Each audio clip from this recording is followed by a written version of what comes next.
Back in though with our very own Al Abear. He's alerting us to a fun event that's happening this weekend that goes to support our Acadiana veterans. Hey Al, how's it going?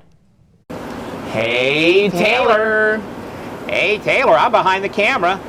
Tyler, our camera op, is in front of the camera because it's Friday in Lent and we're at the Smoke Show and we've got a smoked brisket. We have Dr. Andy Hollerman, who is the Oppenheimer of smoked and barbecue because he is a nuclear scientist and he's actually worked on nuclear stuff. So look, we've got this beautiful brisket here. Hey, Dr. Andy, remind us, Smoke Show happening this weekend. What's the time? Well, judging starts at noon tomorrow. Be here late in the morning, runs all afternoon. Okay, that's great. And this is a beautiful brisket. First of all, tell us about the brisket. How long have you been smoking it? It's about 6 hours. This started out as a 14-pound. I separated the flat and the point, got it down to about 8 to 10 pounds, and I cooked it at about 270 degrees or so for about 6 hours. Now, we were talking earlier about the smoke ring. This will only absorb, okay, I'm gonna get tight on that. This will only absorb smoke when it's cold. I did not know that. And so that's a chemical reaction. And you would know that because you're a rocket scientist, of course. Now we have using rocket power. There you go. There you go. Now we have Tyler Clement, who is both a camera op and is able to eat meat on Friday because he's not Catholic. That's right. So we're going to let Tyler try this. A little piece. That's beautiful, Dr. Andy. Look at that. It's been soaking in the juices and everything. How is it, Tyler?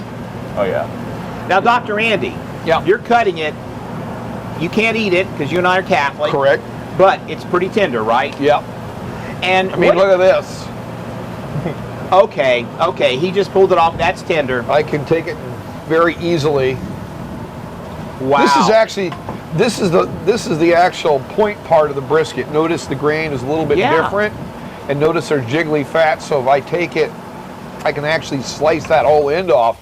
This is the other part of the meat muscle on this brisket. Now, you were talking about grain and against the grain. How do you slice a brisket? What's the proper way? You see the grain of the brisket is running like this. Mm-hmm. You always slice it basically perpendicular, 90 degrees to that, so you get a very nice, easily to chew slice. If you try to do it this way, for example, notice you actually see it's got long strain and actually is a little bit more tough. Even if this is a very done brisket.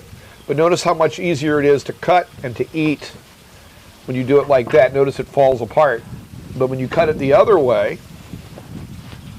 There you go. Okay, Brisket 101, Dr. Andy Hollerman, Tyler Clement, eating brisket. Hey, we're going to go back to you in the studio.